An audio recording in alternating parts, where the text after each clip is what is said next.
Okay, we're back, folks. I'm your host, BKP. Good morning from the office, North Georgia's only live online morning show. I've already moved it to 9:30.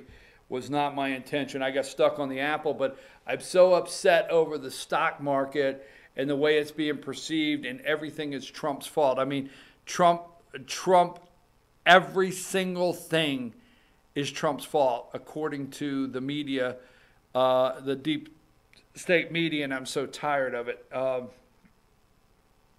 We should be talking about, and I read some things Congressman Doug Collins put out over the holiday, and right here in our district, we should be talking about the new crime bill that was done.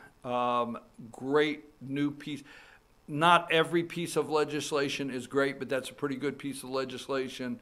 We should be talking about some other things, but when he said there's a glitch, and I want to get off the stock market, but the president said there was a glitch and they're making fun of him, okay? Now, algorithms, which they tell me that algorithms involve algebra. Is that correct, Josh? So I should have paid attention in algebra, okay? I guess. Is that right, Josh? Algorithms is surrounded by algebra? Is that correct, or am I wrong on that? When if I'm wrong, say it. I mean, I don't care. But anyhow, algorithms, right? That's what we're hearing. And but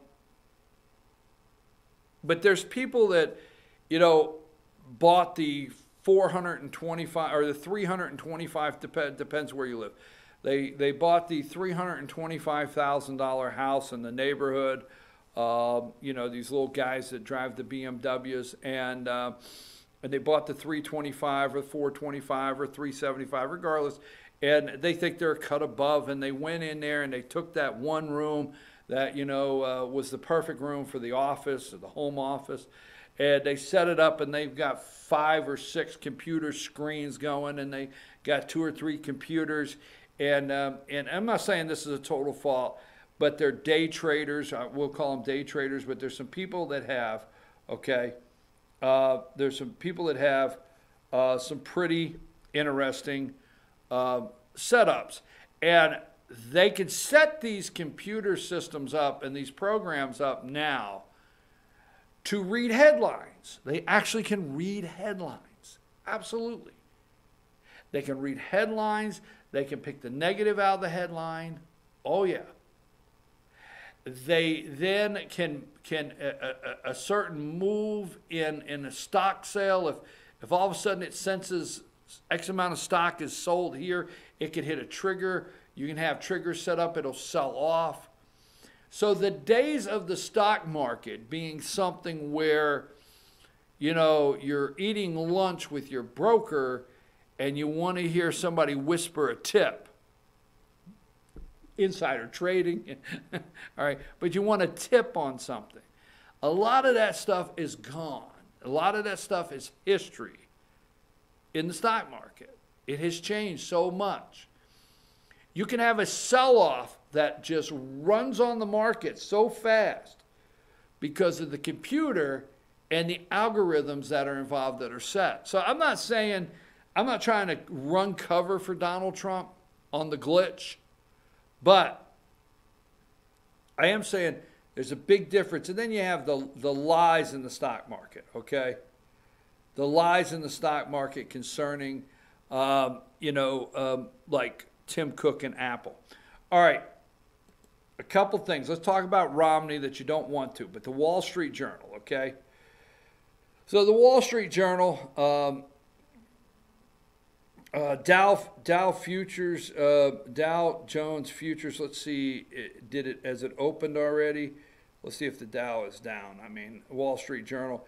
Okay, the Dow is already down 100. Is already down this morning. Anyhow, some of the headlines: Democrats set to push election overhaul without Republican support. U.S. stocks set to fall sharply after Apple sales warning. All right? We have to figure out something in this country where our economy, all right, the way stocks are traded It's totally changed, okay? Totally changed the way stocks are traded. The way it goes up and down, the volatility in the market, it's different, and it's always going to be. These corporations that end up a $1 trillion corporation like Apple, we cannot have these volatilities disrupt our day-to-day lives of the real people. And we got to figure something out. I'm not saying bust up Ma Bell like AT&T with Apple. I'm not saying that, all right? I'm not saying you got to bust these corporations up. I don't go down that road with what time I have left. But I do want to say this. It seems funny that 6 months ago, you could go on the internet and you could find awesome economic news 6 months ago.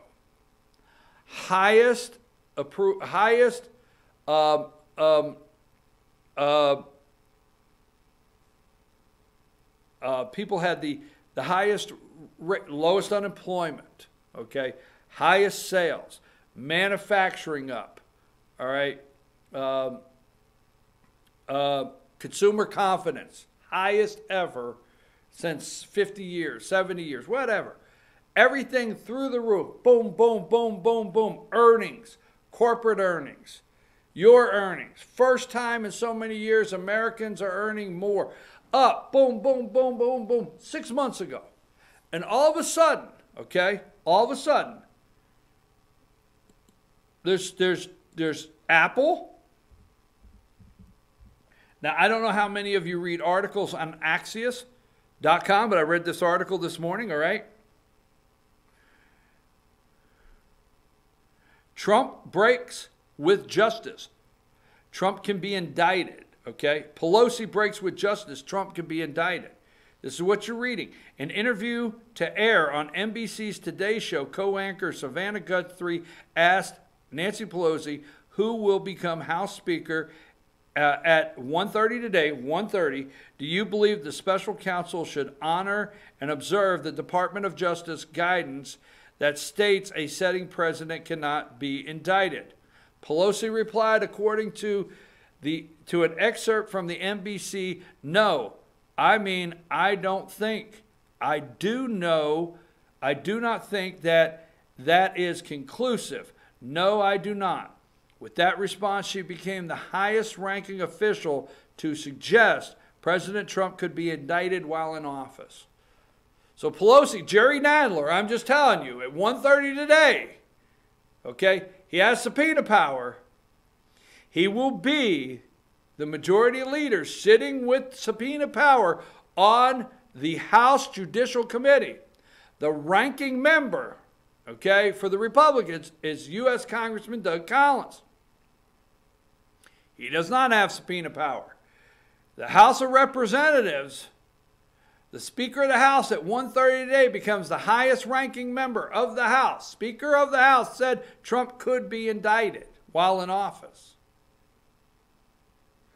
Okay, the other one, I've got to get to Mitt Romney. I cannot close. This came out 4 hours ago. I read this story this morning 4 hours ago. Don't have time to go in it. But an exclusive poll from Axios.com.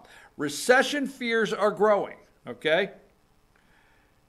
The total, 65%. Do you think a recession over the next year is likely or unlikely?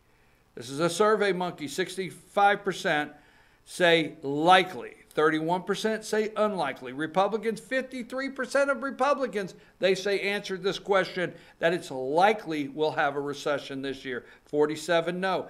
Independent, 62% yes, 35 no. Democrat, 82 yes, 16 no. So they have pushed our psyche. They have pushed our direction on the media every day. You wonder why I get up and watch what direction these people are going in. I told you long ago they were pushing down this road. Pushing down this road. Now they have convinced people there'll be a recession. Now, your boss did not tell you not to come in. Your boss did not tell you, to stay home. Your boss did not come in and say, we're going to cut everybody's hours. I have gone to restaurants over the holidays, by show of hands out there, me being first. How many of you went to an eating establishment over the holidays that you actually said, okay, why are all of those booths, seats, why are they empty over there? And a line out the door waiting to be seated. Because they didn't have enough people to serve all the sections in their restaurant. I particularly ate at 2 places in the last 2 weeks that there was empty seats with a line out the door. And the reason being is they did not have enough servers, okay, to staff the entire restaurant to open all the sections. Because if they open a section of these 6 tables or 5 tables, whatever they give to a server, and they double up another server, the quality is going to be so bad. So they have to make choices sometimes to just not open a section. How many? But no, they want you to believe that we are dead-headed into a recession. They have lined all the stars up to give this guy an isolated 20. Now, Trump is being isolated and surrounded. There's 2 things here. Let me say this. This is my profound quote of the day, whether I don't know what it's worth. But there's 2 things here, Josh. Either, neither, right? I don't know which one. Either, I don't know. Sometime, either, right? I guess. Anyhow, just judge me later. Either the Democrats and the deep state media carrying the water, either they have Trump on the ropes in 2019, or Trump is playing rope-a-dope. Just saying. That's where we're at. Because they either got him cornered on the ropes. Ali used to sit there and go like this and just let Norton punch like crazy. He used to let Norton punch like crazy, right? Or Foreman, Norton. He used to let Larry Holmes. Ali would sit there and, Larry, I'll play a rope-a-dope, Larry. What's his name? Howard Cosell. Howard, I'll play a rope-a-dope. So anyhow, rope-a-dope, anyhow. He's on the ropes or he's playing rope-a-dope, and he's going to come out as soon as he's ready. Either he's got something. But here's the point. They're driving this cart a certain way. Now, Republicans will fall for it. I'm going to end by saying this, okay, today, because I want to bring this up, and you're not going to like all the time I'm giving to this. Let me see where my pictures are.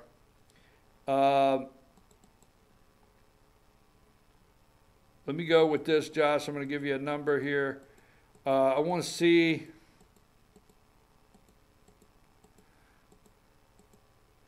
Give me number.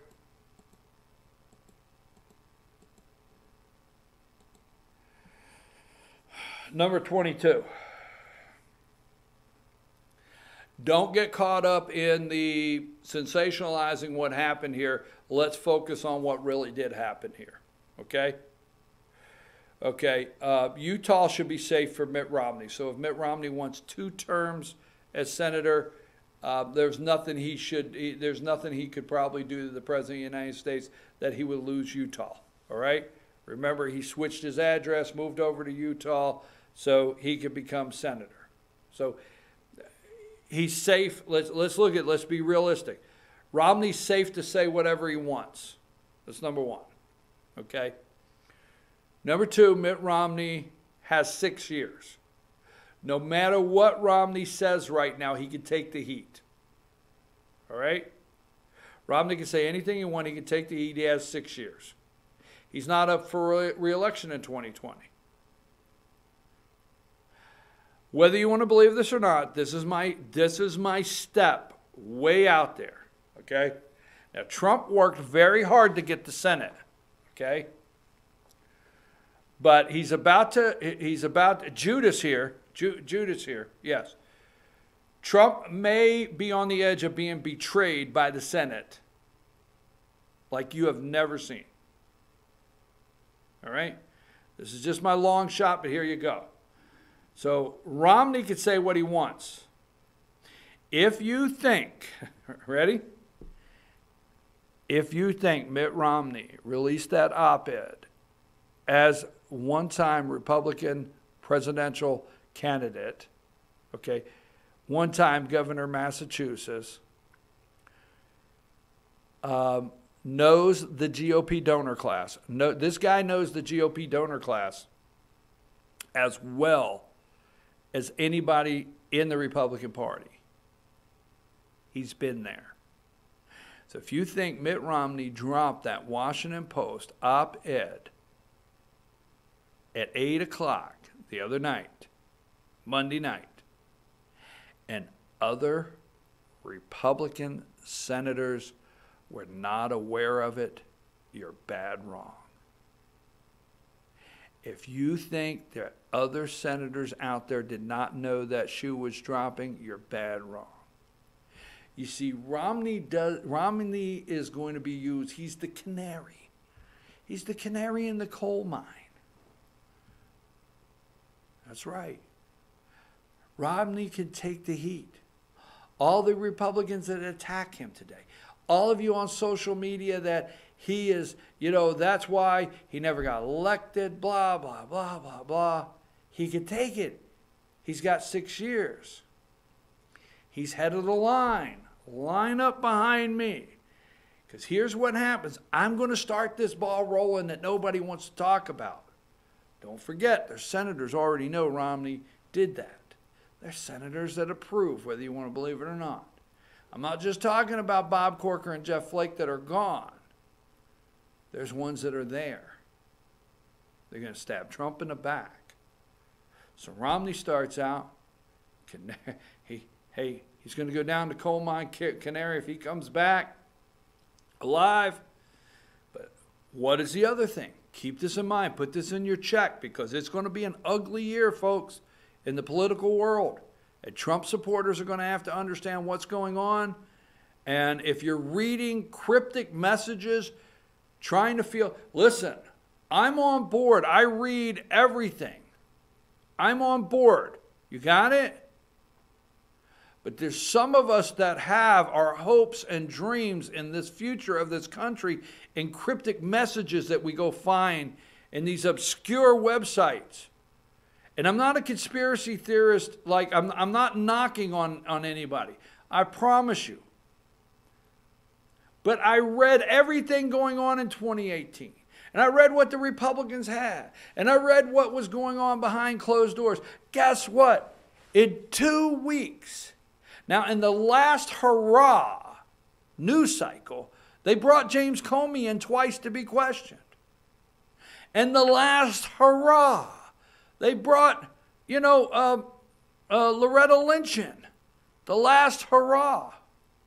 But let me say this, and this source knows what they're talking about. I cannot reveal my sources, right? But this source knows what they're talking about. Remember earlier today, okay, I said, why doesn't the Senate take their 53, okay? Why doesn't the Senate take their 53 votes and pass, Mitch McConnell with nuclear option, pass what the House sent over with $5 billion in it just the other day, right? And I got a message from a source that said, the bill dies as soon as the 116th Congress is seated. Let me tell you what else it dies. All those grand illusions. I know, damn it, I'm with you. Hillary should be arrested. Damn it, I'm with you. I don't understand how Uba Abedin and Hillary and Susan Rice and Tony Podesta and John Podesta, I don't know how any of them walk the streets. I don't know. I'm with you. But all the cryptic messages you have been giving and everything you've been reading, guess what else dies at 1:30 today? All of the opposition research that we have been doing in the House. It goes into cold case files. This is the best example. I have been telling you over and over for how many damn months? At 1:30 today, Gerald Nadler is going to change the direction of the Judiciary Committee in the House of Representatives. Period. Adam Schiff is going to change the direction in the Intelligence Committee at 1:30 today. As Nancy goes like this or whatever she does, she can wiggle. She gets that wiggle when she gets excited. She gets that little wiggle.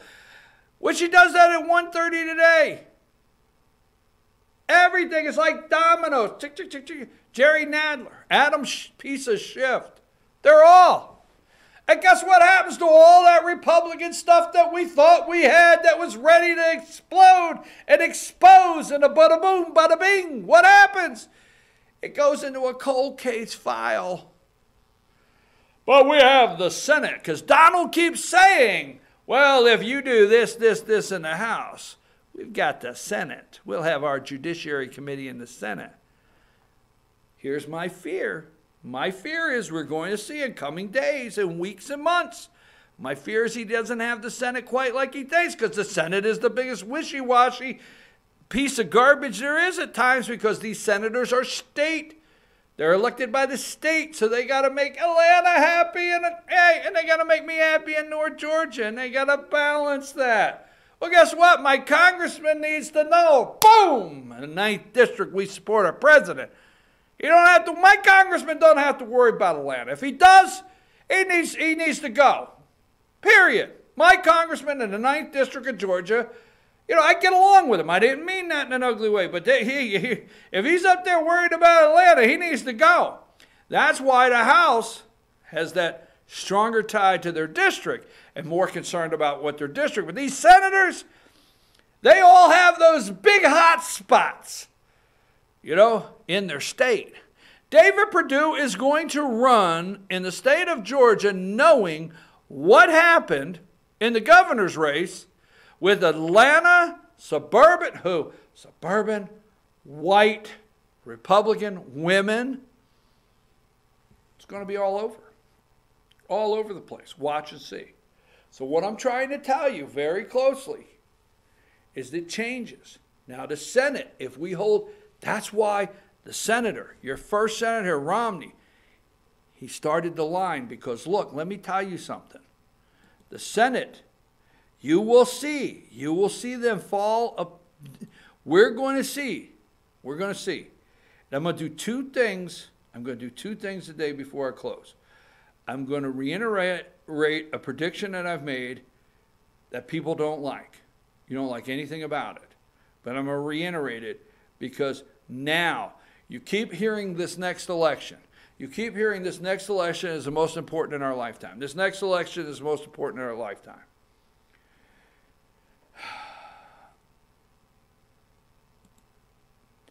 In 2018, the Senate map favored Republicans.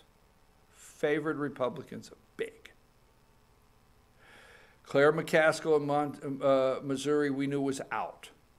We knew we could get Ben Nelson. It favored us. We knew we can get him out. We knew we could save our seats where we needed to protect our seats as Republicans. The only one that really is a disappointing, now, it is disappointing, is the one in, was it Montana, John Tester? We almost got here to him, okay? But the Senate was a favorable map to Republicans in 2018. Now, you need 3 flips to go 50-50. Now, my prediction in 2020, I don't know. I could be wrong. We got a long way to go. I don't know if Republicans get the House back. I don't know. So let's picture this. Republicans don't get the House back in 2020. I don't know what happens in the presidency, but let's say the Senate flips Democrat. Let's say they do get rid of Trump. Don't get mad. Let's say they do somehow get rid of Trump. Or let's say Trump loses the election. Let's just say. And let's say we wake up one morning in November and we find a Democrat in the White House, a Democrat-controlled Senate, and a Democrat-controlled House. Now, Here is what Mitt Romney did. He took the heat and he started the line. Lamar Alexander has decided in Tennessee he's not going to run for re-election. What does that mean? Tennessee is going to be up in the air with a fight. Okay? You know by now, Marsha Blackburn did win Tennessee, beat the former governor there as in Tennessee, Democrat, but that's going to be up. Tennessee is not a slam dunk, all right? So whoever gets that's going to be Shelley Moore Capito, West Virginia, should be a slam dunk for her. Should be, okay? All right, Bill Cassidy, Republican of Louisiana, should be a slam dunk. Okay, so we got Tennessee's going to be open. Susan Collins of Maine is going to be up for re-election. All right? Up for re-election. All right? Let's push that one. Let's see what happens there. John Cornyn of Texas. All right? Tom Cotton of Arkansas. I know how much you like Tom Cotton. Now, all I'm telling you is as I read these, start thinking of who might get behind Mitt. Who might come over here and get in line with Mitt. Mitt started the line. You don't have to like what I'm saying, but I'm telling you the truth. Mitt started the line. Mitt is telling a certain amount of Republicans where they can run shelter. I'm going to provide the shelter right over here. I'm going to start the line, and you may slowly want to come into place as we see the polling for your states. Oh, I'm serious. I'm serious. All right? Trump will be on the ballot. All right, Tom Cotton, Steve DeSantis of Montana should be safe. Inez over in Wyoming should be safe. Joni Ernst in Iowa. Joni Ernst in Iowa. Watch out. Cory Gardner in Colorado. That's a tough one. Cory Gardner in Colorado. Lindsey Graham in South Carolina. Cindy Hyde-Smith in Mississippi has to run again, which should be a lock. James Inhofe of Oklahoma should be a lock. John Kyle, a Republican from Arizona. That seat's going to be empty in 2020 because who's filling it right now? McSally, right? Martha McSally. The lady that lost, that is a John McCain lookalike. So she's been beat once in Arizona. All right? They match up against McSally for a second time? Just saying. John Risch of Idaho should be safe. Roberts in Kansas should be safe. Rounds in Dakota should be safe. Ben Sass in Nebraska should be safe. But he's not a big Trump supporter, okay? Just watch. Dan Sullivan of Alaska should be safe. Thom Tillis. Tillis in North Carolina. North Carolina is now as purple a state as you can get, okay? They have flipped North Carolina like you would not believe. They have rolled it over a hill 10 times. It is black and blue and red and whatever, but it's purple. So North Carolina, Tillis could have a matchup there. If polling numbers, if this president gets pushed on the ropes, and it doesn't look good for Trump in 2020, this guy could fall in line. And last but not least, okay, David Perdue of Georgia. To me, David Perdue of Georgia has the toughest re-election bid of any. He just watched what Stacey Abrams did. He watched how close the election was in Georgia. What has happened? He has been so beholden to Donald Trump. He's going to have to walk a tight line. He's going to have to try to get Republican white women, this guy right here, Republican white women to come out and vote for him in Georgia.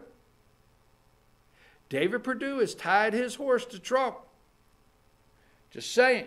On the other side, Cory Booker's safe in New Jersey. Chris Coons in Delaware, he's going back. Durbin in Illinois is going back. Doug Jones may be the one flip, okay, back in Alabama. Ed Markley in Massachusetts should be safe. Oregon should be safe with theirs. Michigan, Peters should be safe in Michigan. Maybe not, but should be. Rhode Island should be safe. And Janine Shanine in New Hampshire may get a flip there. The Minnesota should be safe. The New Mexico, Udall should be safe. And Mark Warner should be safe in Virginia. That's blue. The Senate being Republican, don't get all hyped up and excited, okay? Period. Don't do it. Watch. Pay attention to what happens, okay? And Trump being in the presidency. And don't think that Nancy Pelosi wants to cut deals with Donald Trump. She doesn't want to do it. She feels that she can be the one to push this man out the door. Trust me, she does. She does not like this guy. She wants rid of this guy. And she thinks she can be the one to damage. See, pushing Trump out the door to go home in 19, as angry as you people are at me right now, would implode the Republican Party like bam. If these cowardless, okay, they're coward. If these cowards, Republican senators, start feel the cracking in their polling numbers, Mitt Romney has started the line, and he'll take the heat. He's got 6 years. He does not have a re-election. And don't think he sent that out in the Washington Post. And senators on his side of the aisle supposedly didn't know it, and some approved of it. They're just not telling you. Folks, if we end up in 2020 and there's no President Donald J. Trump in 2020, because if there's no President Donald J. Trump and he leaves for any reason, don't think for 1 minute a Republican is going to make it. I think it will be somewhat a 1974 situation like Nixon, okay, and Gerald Ford, maybe. But if there's no Trump in 2020, and that is held by a Democrat, and the House is held by a Democrat, and the Republicans is held by a Democrat, you will continue to see the American flag. Our name will continue to be the United States of America. We won't change our name. And we will continue to fly the American flag. But your America will be gone, done, and finished. Complete. The job will be finished and over of the takeover, from the final takeover from the deep state, will be finished and complete. I'm your host, BKP. Now tomorrow, I know I'm running a little late, but tomorrow we are going to be where? Circuit World. It's great to be back at Circuit World with all our friends. So tomorrow at Circuit World, we're going to be back there, okay? And we'll have our Ask Dr. Whaley, Ask the Doc, our all-star political panel, bada bing, bada boom, and then we'll move right into North Georgia Senior Living and move right into our Pet of the Week, and then we'll just have a big old time up in Blue Ridge tomorrow. Glad to be back. Tune in 8 a.m. I'm out.